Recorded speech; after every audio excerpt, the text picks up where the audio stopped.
Hoy quiero contarle otra historia muy diferente. Una historia que hace honor al título de esta serie, Planeta Encantado. Una historia que discurre en dos escenarios tan distintos como distantes. Pero empecemos por el principio. Sígame. Lo que quiero mostrarle no le dejará indiferente.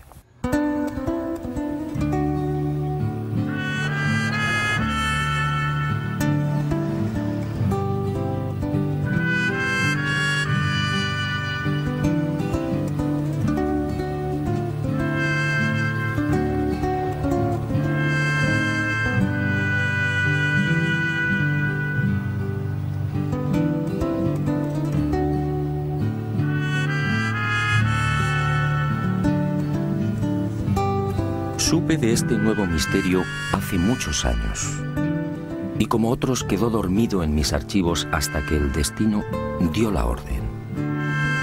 Hoy por fin ha llegado el momento.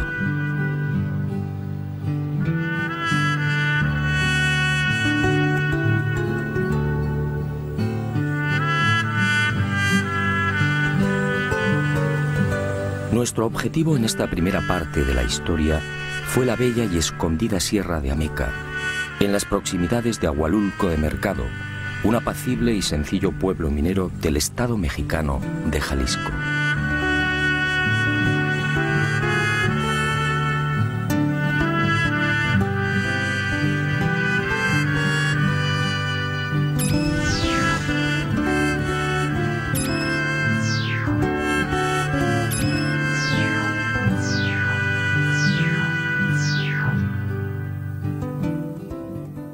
Desde allí, desde Ahualulco, lo abrupto del terreno y el atormentado perfil de los caminos nos obligó a ascender en caballerías. En total, 4 horas de fatigosa marcha por valles y cañadas hasta alcanzar una altitud de 2100 metros.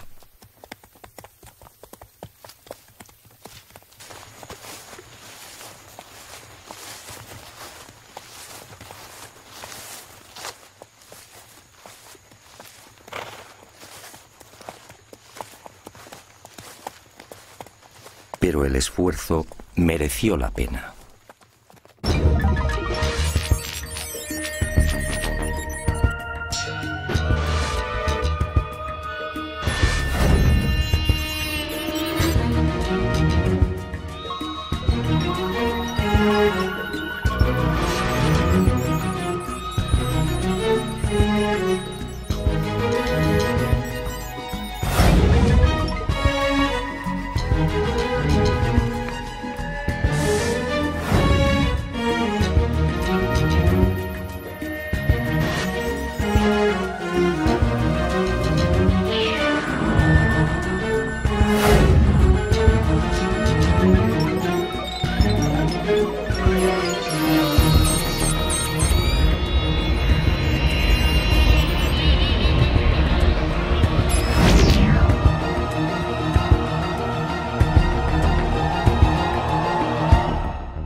Aquí el primer enigma, casi 1 millar de esferas de piedra distribuido en las faldas de los cerros de Agua Blanca y Piedra Bola. 1000 esferas de arenisca y basalto finamente pulidas y con diámetros que oscilan entre 1 y 5 metros. Esferas de hasta 20 toneladas que nadie sabe cómo han llegado hasta aquí.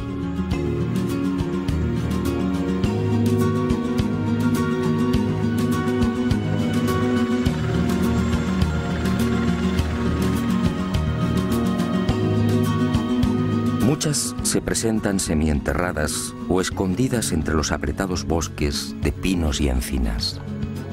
Bosques solitarios a 9 kilómetros de Ahualulco, en los que gobiernan el puma, la serpiente de cascabel y el silencio.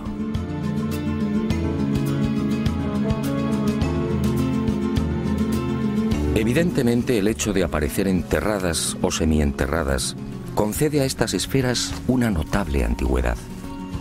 Sin embargo, no disponemos de vestigio alguno que pueda esclarecer su origen. Las leyendas y restos arqueológicos de la cultura Teuchitlán, que habitó esta región hace 4000 años, no aportan datos específicos sobre los hipotéticos constructores o la finalidad de las mismas.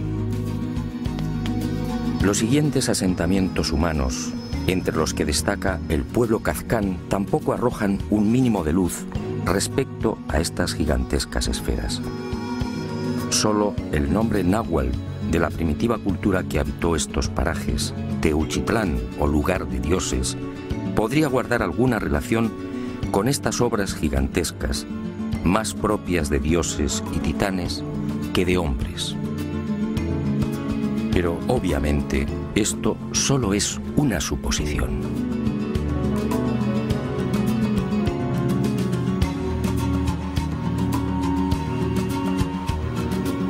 Durante la conquista, ninguno de los españoles hace mención de estas asombrosas y desconcertantes bolas, como las llaman los nativos.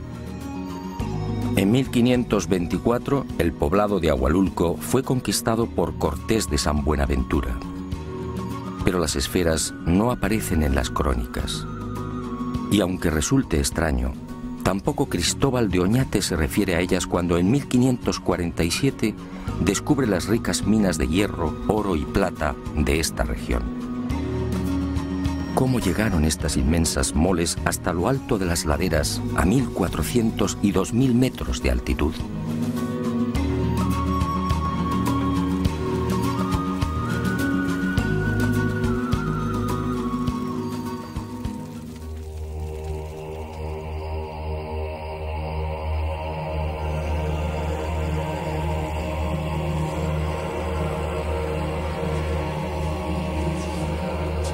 Durante siglos, como digo, las esferas de Ahualulco han permanecido prácticamente ignoradas. Solo los nativos sabían de su existencia. Hasta que en 1967 el norteamericano Robert Gordon, director de la mina denominada Piedra Bola, fue informado de la existencia de otras esferas similares a la que existe junto a la boca de la antigua mina de plata y que justamente dio nombre al yacimiento. Gordon, intrigado, acudió al paraje señalado por los nativos y efectivamente, a cosa de 2 kilómetros de la mina, descubrió otras 5 gigantescas y perfectas esferas de piedra.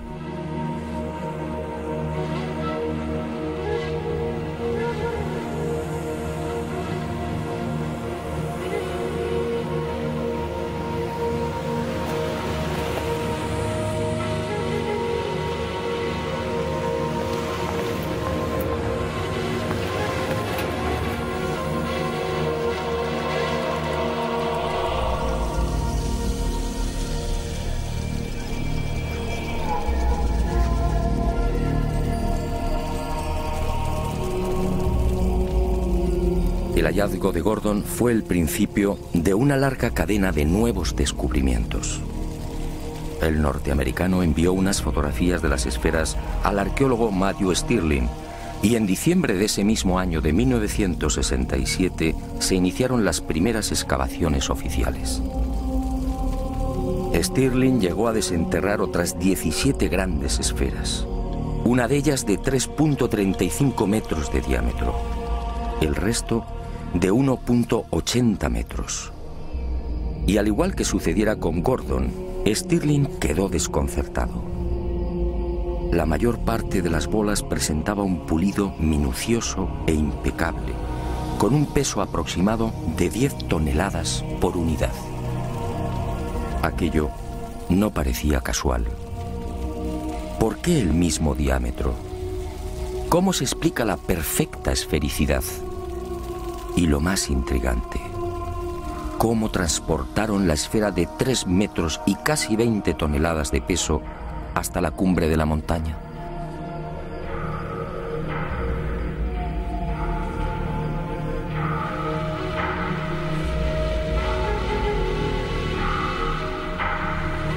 Tras estos hallazgos, el misterio de las esferas de la Sierra de Ameca se enredó mucho más. El lugar aparentemente jamás fue habitado. No se hallaron restos de cerámica ni tampoco utensilios que indicaran la existencia de asentamientos humanos. Por otra parte, la depurada técnica que hubiera demandado la elaboración de estas esferas y el no menos complejo transporte de las mismas hasta lo alto de cimas y laderas hizo sospechar a estos primeros científicos que se encontraban frente a un capricho de la naturaleza. El razonamiento era comprensible, pero ¿estaban en lo cierto? 3 meses después de los descubrimientos de Stirling, en marzo de 1968, otra expedición científica se acercó a estos parajes. La integraban miembros del Instituto Smithsoniano, de la National Geographic y de la Inspección Geológica norteamericana. Y al frente como director el geólogo Robert Smith, también estadounidense. Tras examinar las bolas, la conclusión de Smith dejó perplejos a propios y extraños.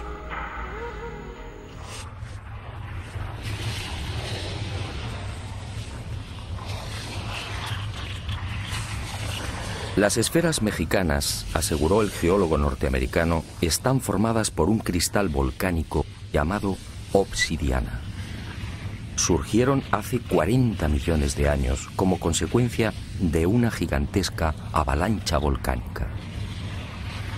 La Sierra de Ameca fue materialmente enterrada en ceniza y allí, en el fondo de esos depósitos, aparecieron las esferas. Según Smith, a temperaturas que oscilaron entre 540 y 760 grados Celsius, esas cenizas se fundieron, cristalizando por enfriamiento y progresando en frentes esféricos.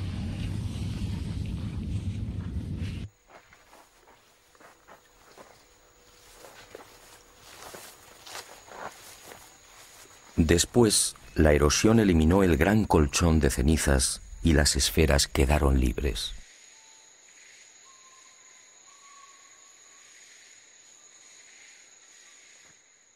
Y digo que el veredicto del geólogo norteamericano dejó perplejos a propios y extraños porque sencillamente no resolvía la totalidad del misterio. Para empezar, de las casi 1000 esferas que pueden contemplarse en la Sierra de Ameca, la casi totalidad está formada por arenisca, un material que nada tiene que ver con los volcanes. Solo un pequeño porcentaje está integrado por basalto. En cuanto a la obsidiana, ni rastro. ¿Qué ocurrió con estas moles? ¿También se formaron en el interior de la ceniza y en sucesivos frentes esféricos? Para la mayoría de los expertos en petrología, esta posibilidad es altamente dudosa. En cuanto al hecho incuestionable de la similitud en los diámetros de muchas de estas bolas, 1.80 metros, el señor Smith naturalmente guardó silencio. Ningún científico serio admite hoy que esta casualidad sea obra de la naturaleza. ¿O no fue una casualidad? A esta versión supuestamente científica se sumó después otra explicación aportada por algunos vulcanólogos. Para estos, las esferas de Ahualulco tienen un origen muy distinto al propiciado por Smith. No serían otra cosa que tobas o piedras volcánicas expulsadas entre gases, fuego, columnas de lava y otros materiales piroclásticos. Estas bombas volcánicas, dicen, adoptaron la forma esférica en ese violento proceso de expulsión, redondeándose en el aire.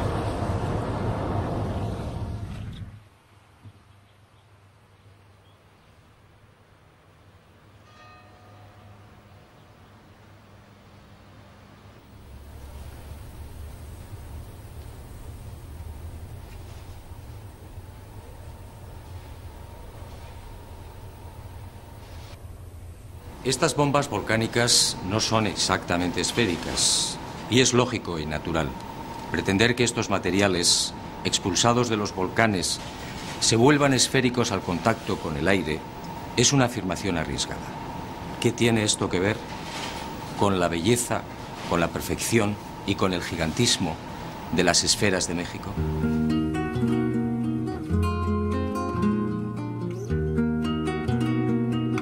Las tobas volcánicas, además, son rocas ligeras, de consistencia porosa y formadas por la acumulación de cenizas y otros elementos volcánicos muy pequeños. ¿Qué tiene esto que ver con las masas pétreas de 10 y 20 toneladas de la Sierra de Ameca? Incluso aceptando la remota posibilidad de que estas bombas volcánicas se vuelvan esféricas al contacto con el aire, ¿en qué cabeza cabe que puedan conservar la esfericidad al chocar con un manto de lava o de ceniza? Definitivamente las explicaciones de geólogos y vulcanólogos no son consistentes. Algo falla. El supuesto origen natural de las bolas aparece drásticamente enfrentado con la naturaleza de las mismas, con las dimensiones y sobre todo con la milimétrica perfección del pulido. Pero hay más.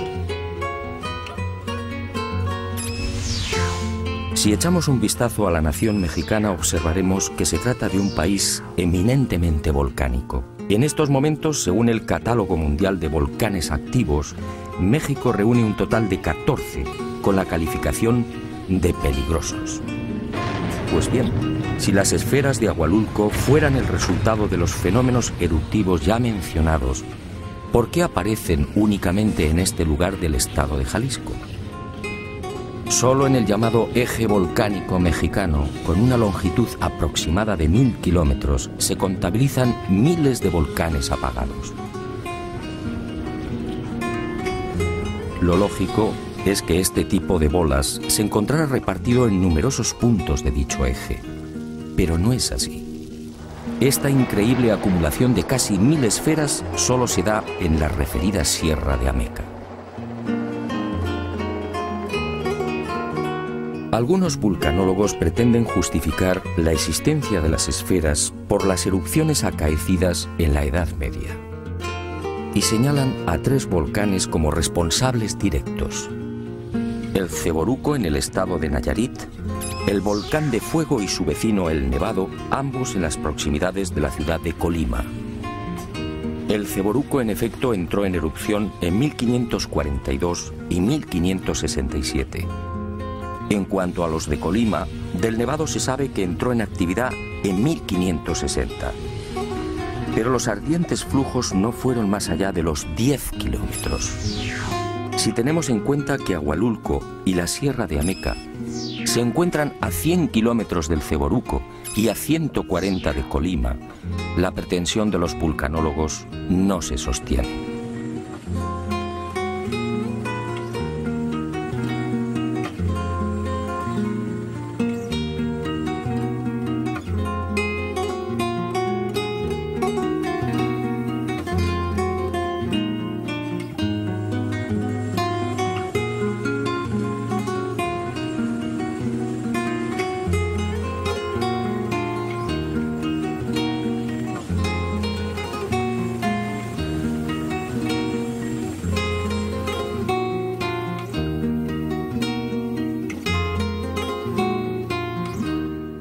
Efectivamente, estoy de acuerdo con usted.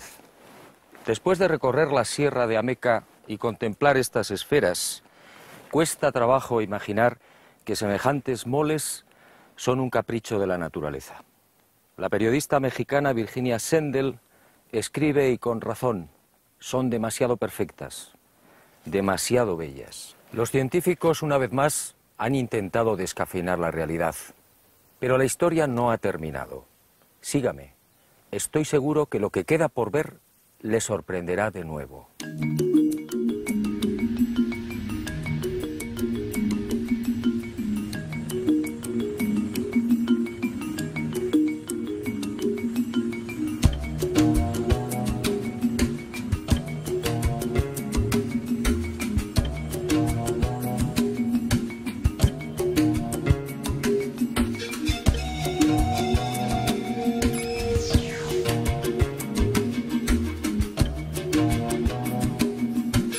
Nuestro segundo escenario se encuentra a casi 3000 kilómetros, en lo más profundo de la selva de Costa Rica.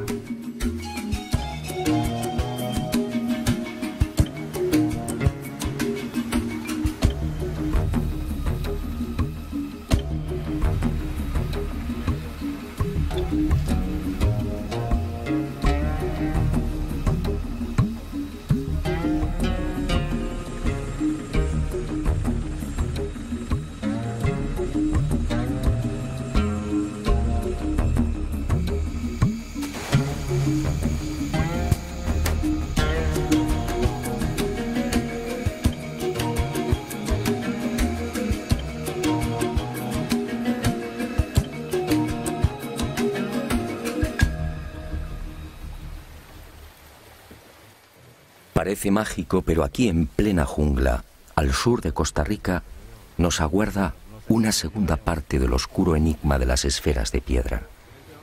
Una segunda parte que definitivamente arruina todas las explicaciones de la ciencia. Una segunda parte que eleva el misterio a su máxima expresión.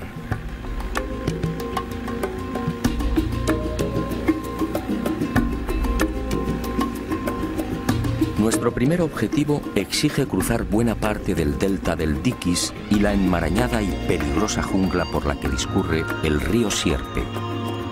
Una jungla pantanosa, infectada de caimanes, serpientes y, lo que es peor, de mortíferas nubes de mosquitos.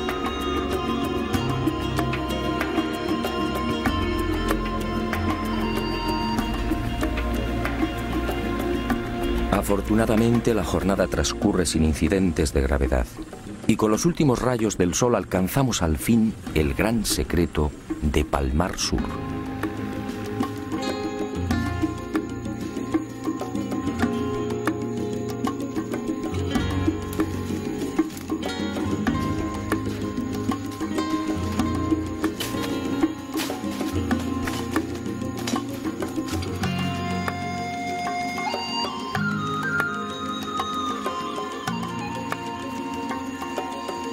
Decenas de esferas de piedra prácticamente gemelas a las de Ahualulco. Esferas igualmente perfectas, al aire libre o semienterradas en cientos de kilómetros cuadrados.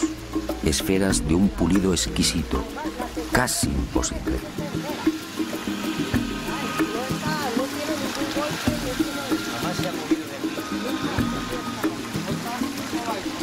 Esferas de 2 y 3 metros de diámetro, de hasta 16 toneladas de peso. 1,40,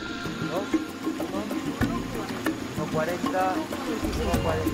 más 60 aproximadamente. Nadie conoce con exactitud su número. Se habla de cientos, más de 500 esferas de todos los tamaños, desde el diámetro de una naranja hasta 3 metros. Quizá más. Las hay en Palmar Sur, en las orillas de los ríos Esquina y Térraba, en las islas Camaronal y del Caño, en lo alto de las sierras de Bruqueña y en las regiones de Piedras Blancas, Cavagra, Buenos Aires, Bere y Pejivalle de Pérez Celedón. Pero estos solo son los emplazamientos conocidos. Al hallarse enterradas es posible que su número sea muy superior.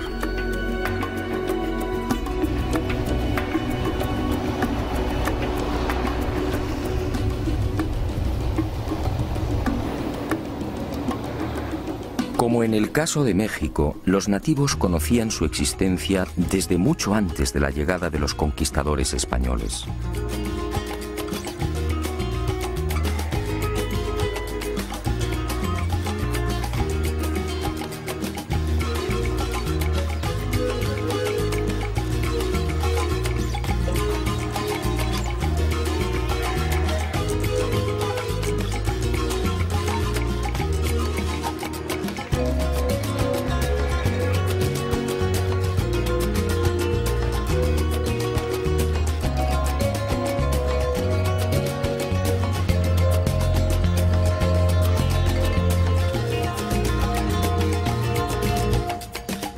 Pero sus explicaciones fueron tan parcas y confusas como las de los pueblos que habitaron Ahualulco.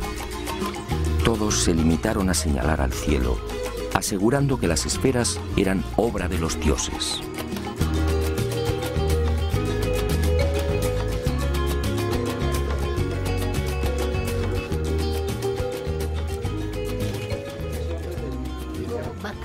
Bakakiri, cacta, cuando van a catar a Nietzsche, va a grabar chasta, bakakta, batapta. Porque eso es una piedra pesadísimo. Donde vivían esas piedras nadie lo levantaba. Yo conocí una piedra. Ahí en ese talobre, pequeña, y que era de 12 años seguro que yo estaba. Alrededor, los antiguos moros esos lo adornaron con figuritas de toda clase de animalitos así alrededor, de todo color. Y debajo de ese dejaban el oro ahí enterrado. Pero dicen que cuando levantaron esa bola que está en Palmar, debajo encontraron bastante tesoro. Pero esa fue la compañía que dispuso de eso.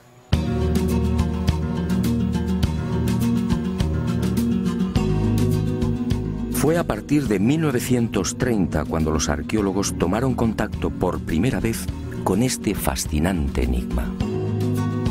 En esa fecha, George Chittenden, empleado de la multinacional United Fruit, viajaba por Costa Rica comprando tierras para la plantación de bananos.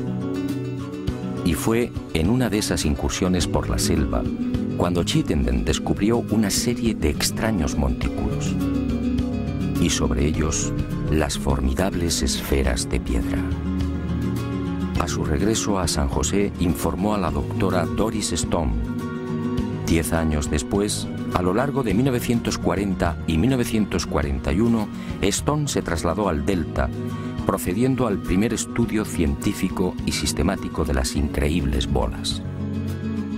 Las examinó, levantó mapas y tuvo el acierto de situar la ubicación original de 5 grupos con un total de 44 esferas. Y descubrió también otros ejemplares en las proximidades del pueblo de Ubita y en las orillas del río Esquina.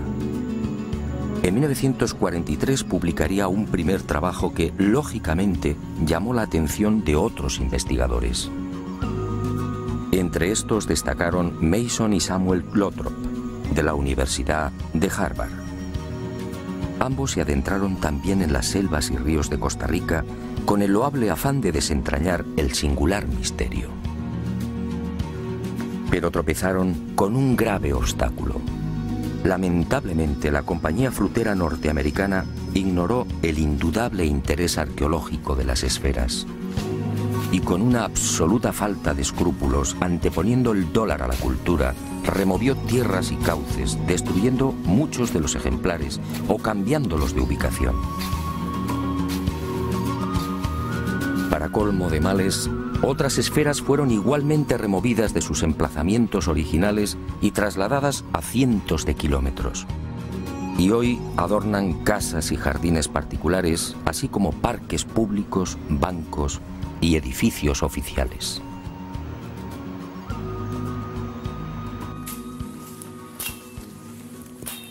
A este desastre vino a sumarse la codicia. Al igual que sucediera en el municipio mexicano de Agualulco, el descubrimiento de las esferas de Costa Rica terminó provocando el nacimiento de un rumor tan absurdo como lamentable. En el interior, dice la creencia popular, se esconden grandes cantidades de oro y piedras preciosas. Y muchas de ellas, como esta, fueron quebradas o dinamitadas.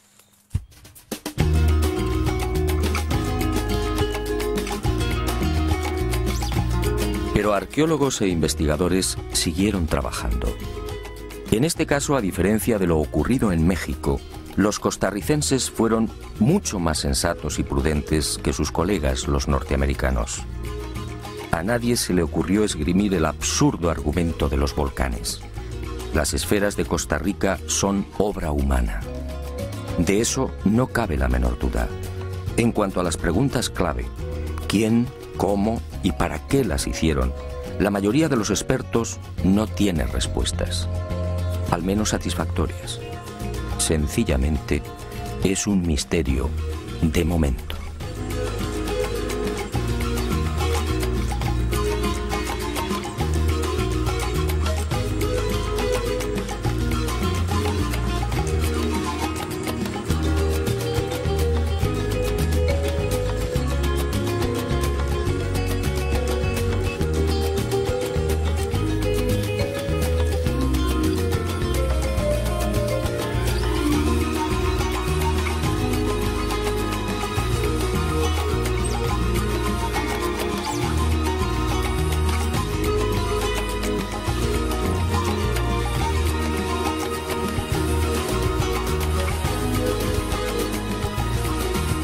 Y el misterio de las esferas se complica un poco más cuando uno desembarca en la paradisíaca isla del Caño, al oeste de Costa Rica. Una reserva biológica situada a 16 kilómetros del continente.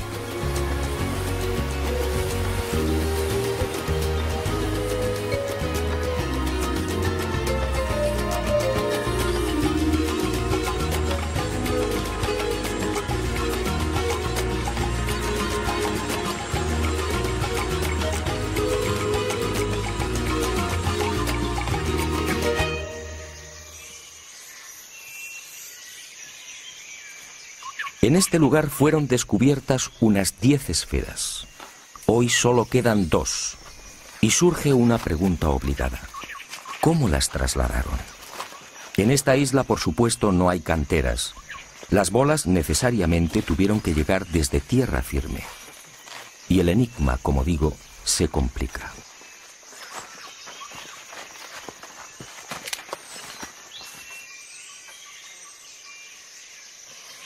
Según los especialistas, para labrar una bola de 1 metro de diámetro, sería preciso un bloque de 9 toneladas.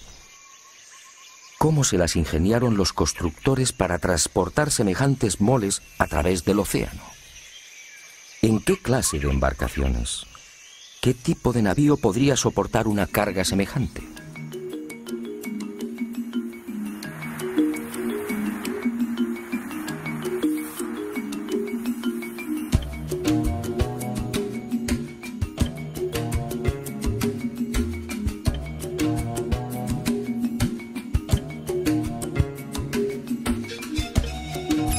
Y otro tanto sucede con la mayoría de los lugares de tierra firme donde aparecen las esferas.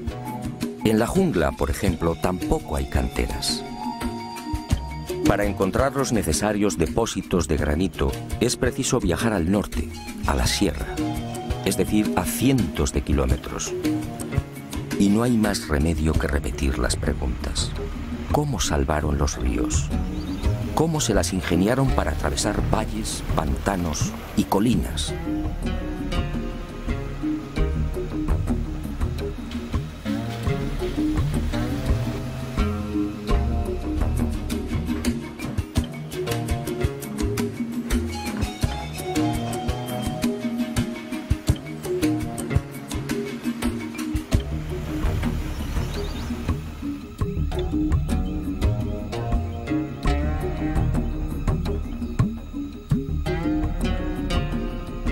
Si las esferas eran labradas en los puntos donde han aparecido, ¿cómo se las arreglaban para tirar de bloques tan gigantescos? En el caso de las más grandes, de 2,5 metros de diámetro, los bloques de granito de las que debían ser extraídas podían superar las 24 toneladas. Naturalmente, el asombroso pulido y la perfecta esfericidad de estas bolas son un capítulo aparte. En este lugar, a más de 100 kilómetros de las canteras, pudimos hallar otros 5 ejemplares. Lamentablemente también habían sido removidos de su emplazamiento original. Pero el pueblo al menos ha sabido conservarlos. Al llevar a cabo las correspondientes mediciones, quedamos perplejos. Las 5 presentaban la misma circunferencia. 3,6 metros con una variación en los radios de apenas 1 milímetro. Esta increíble precisión hace pensar a los expertos que los desconocidos constructores tuvieron que utilizar algún tipo de instrumental. ¿Pero cuál? Hoy, con el auxilio de las computadoras, difícilmente lograríamos una perfección semejante. En cuanto al pulido, de nuevo el asombro y el silencio. Curiosamente, cuanto más grande es la esfera, más cuidada es la terminación. Un acabado que casi brilla como un espejo. ¿Cómo lo lograron? Misterio. También la hipotética fecha de la construcción de las esferas aparece envuelta en la duda. Al tratarse de granito y caliza, los procedimientos de datación por carbono 14 no son viables. Y los arqueólogos han recurrido al llamado sistema de asociación. En otras palabras, estimar la edad de la esfera basándose en la antigüedad de la cerámica y demás restos orgánicos encontrados al pie de la bola. Esto obviamente resulta arriesgado. Siguiendo esta fórmula de datación relativa, bastante dudosa a mi entender, algunos expertos han establecido la antigüedad en 1600 años. Otros las consideran más jóvenes, fijando el momento de la fabricación en el siglo XVI. Esta última hipótesis tropieza con un serio inconveniente. Si las esferas fueron talladas en el siglo XVI, ¿por qué no son citadas por los cronistas de la época? De haber sido testigos de su fabricación, hombres como Vázquez de Coronado, Gil González Dávila o Perafán de Rivera lo hubieran mencionado.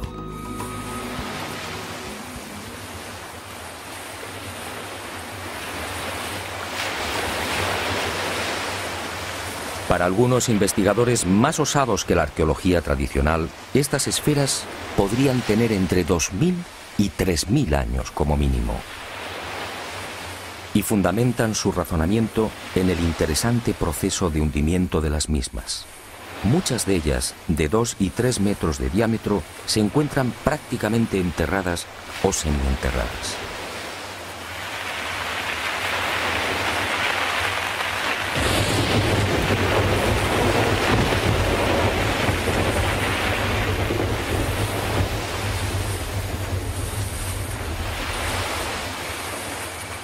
Basta un sencillo cálculo para estimar el tiempo que han necesitado para ser tragadas por el terreno.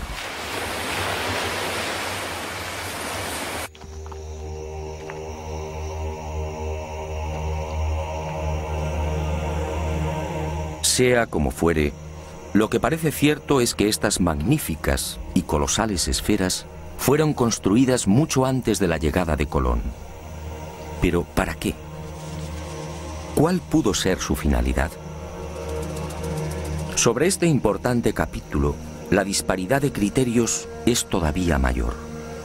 Hay quien asegura que estas esferas venían a demostrar el grado de poder e influencia de los caciques. Si esto fuera así, cuanto más grande y más perfecta, más notable sería el dominio del rey de turno. La teoría, sin embargo, no termina de convencer.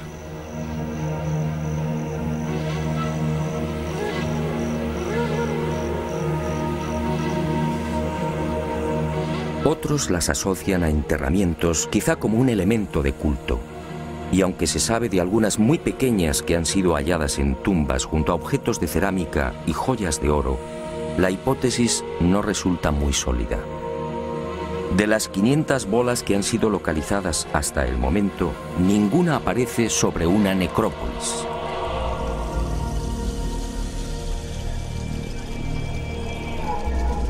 Cabe pensar, por tanto, que las 2 esferitas descubiertas en tumbas fueran únicamente una posesión personal del difunto.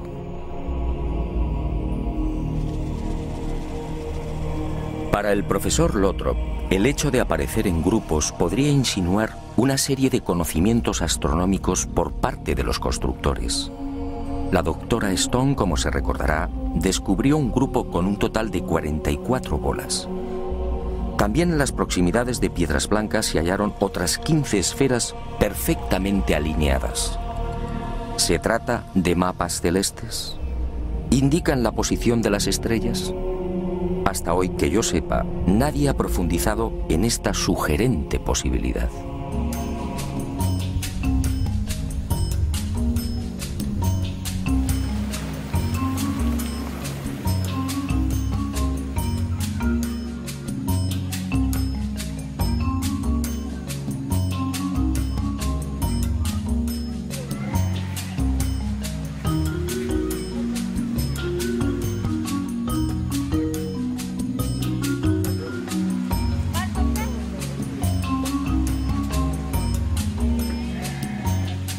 Algunos nativos a quienes consulté me hablaron de algo mucho más fantástico.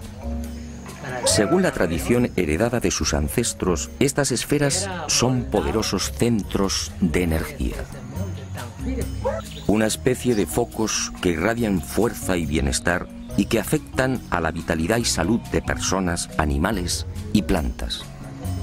De hecho, dicen, los vegetales que crecen en el entorno lo hacen siempre con mayor exuberancia y agresividad que los ubicados a mayor distancia. Hablan con razón, sí, pero esa misteriosa energía no tiene nada de sobrenatural. Los materiales que forman las esferas, en especial el gabbro y la granodiorita, contienen un elevado índice de magnetita. Y es justamente esta mena esencial del hierro la que atrae los metales y despliega la supuestamente fantástica energía benéfica. Y en este laberinto de posibles explicaciones nació también otra hipótesis contemplada con escepticismo por la ciencia oficial. Basándose en los planos levantados por Stone y Lothrop, el reconocido sociólogo Ivar Zapp asegura que las alineaciones de esferas son en realidad una biblioteca náutica, es decir, la señalización de rumbos marinos. Tomando uno de estos mapas, Ivar verificó que dos de las esferas apuntan hacia los rumbos 19 y 199 grados respectivamente. Este último pasa sobre la isla del Coco en Costa Rica, el archipiélago de las Galápagos y finalmente desemboca en la isla de Pascua. Al someter el citado rumbo a la computadora de vuelo de un avión, el ingeniero comprobó con asombro la impecable exactitud del destino nacido de ambas esferas. En un trayecto de 7.000 kilómetros, el desvío de un supuesto navegante que hubiera seguido esa alineación habría sido de apenas 70 kilómetros. Por su parte, la alineación con la tercera esfera señala directamente a Grecia y Asia Menor. ¿Casualidad? ¿Qué hay de cierto en la hipótesis de Ivar Zapp? Los científicos, con razón, desconfiaron del hallazgo de Zapp. La mayor parte de las esferas, como fue dicho, ha sido removida. Esto hace poco menos que imposible la constatación de los supuestos rumbos marinos. En cuanto a la sorprendente alineación que une Costa Rica con la isla de Pascua, el asunto tampoco mereció mayor consideración por parte de la ciencia. La verdad es que la proximidad de dos o tres esferas puede sugerir infinitos rumbos. Y otra por aquí. Hay una aquí y...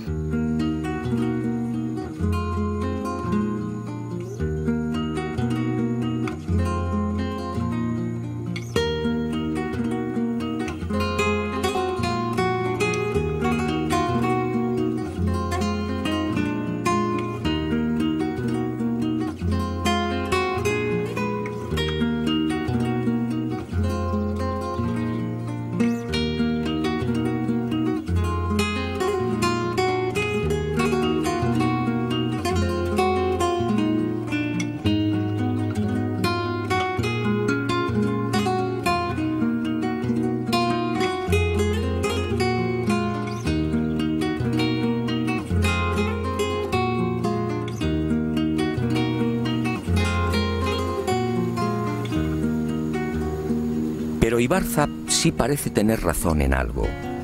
Para el estoniano afincado en San José, las esferas son la viva manifestación de una cultura de expertos navegantes afincada en la Costa Rica que mira al Pacífico Sur.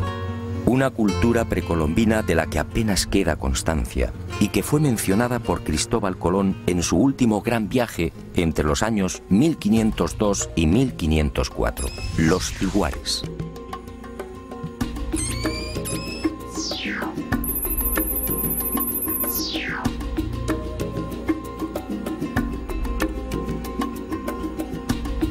En una carta dirigida a los reyes católicos, Colón manifiesta que los tiguares eran gentes ricas, con navíos, espadas y corazas.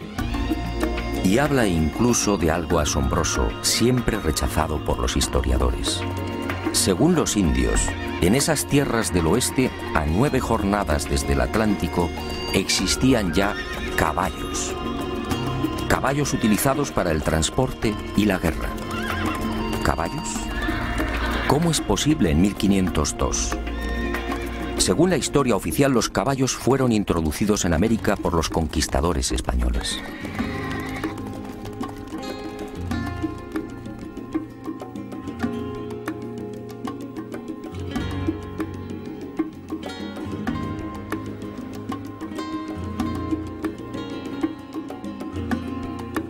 ¿Navíos? ¿Corazas y espadas? ¿Caballos? ¿Quiénes eran los ciguares? ¿Fueron los constructores de las perfectas y gigantescas esferas de piedra? En realidad, nadie lo sabe, aunque nos encontramos ante una circunstancia más que sospechosa.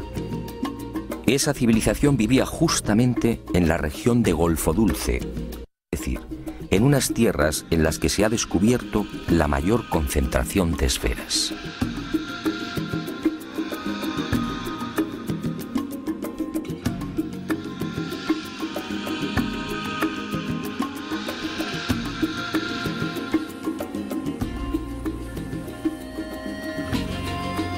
En este sentido, la arqueología oficial de Costa Rica parece estar de acuerdo. Las esferas tuvieron que ser creadas por una cultura con un alto grado de evolución mental y material.